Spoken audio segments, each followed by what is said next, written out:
9:15 on Friday the 5th of October. We've arrived in Angoulème. We caught the 7:45 train from Santa.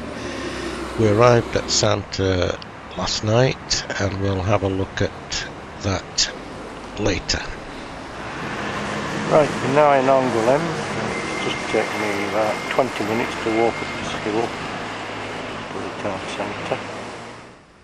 We aren't quite up to the old town centre yet, but in passing we obviously have to have a look at this church of St. Martial. And just down to our right we have what is obviously the open market, or should I say the closed market. Though I suppose covered market might be a better name, come to think of it.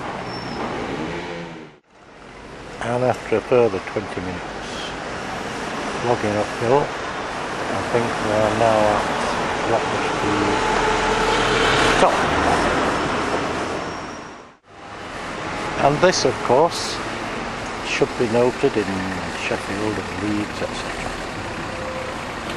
Town Hall. And speaking of Sheffield, who was? You were. Well, anyway, I thought Sheffield was hilly till I saw this place.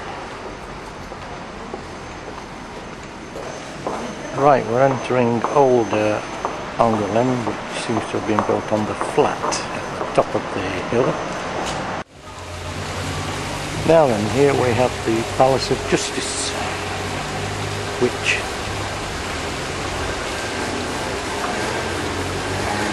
I've forgotten his name now.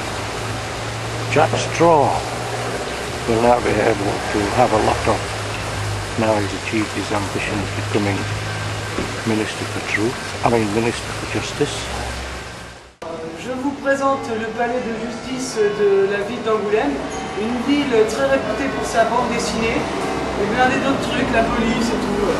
Voilà, bonne journée! And he was one of a group of local schoolboys who offered to do that voluntarily. And that brings us to the cathedral. Do the things on the top of this dome remind you of St. Front at Périgueux?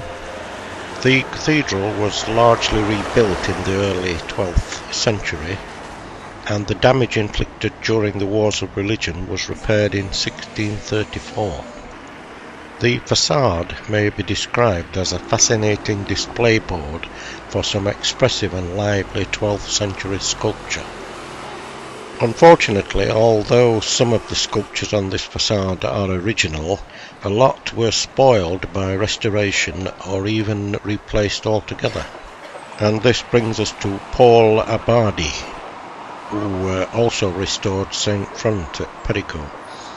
And some would say that this cathedral suffered more from these renovations than the previous damage.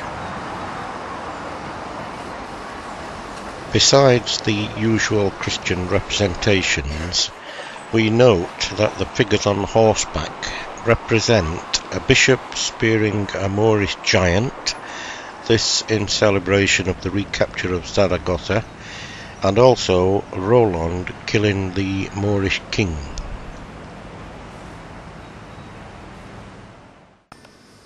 In the year 1200, Isabel of Angoulème married King John of England.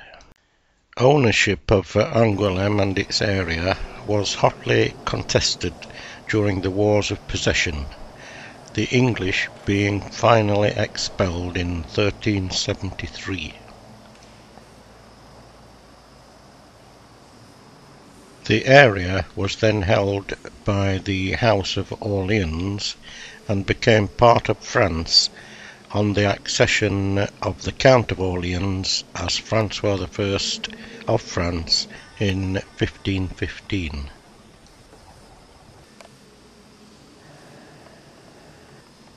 St. Michael. The town of Angoulème suffered greatly during the Wars of Religion, and more recently suffered from the attention of Allied bombing in World War II.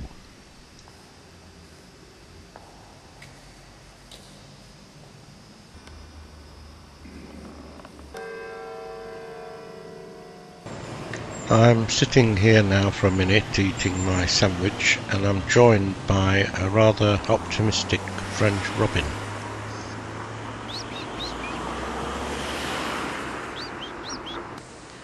We're at the edge of the old defended area, and if we look behind us we can look out over the ramparts.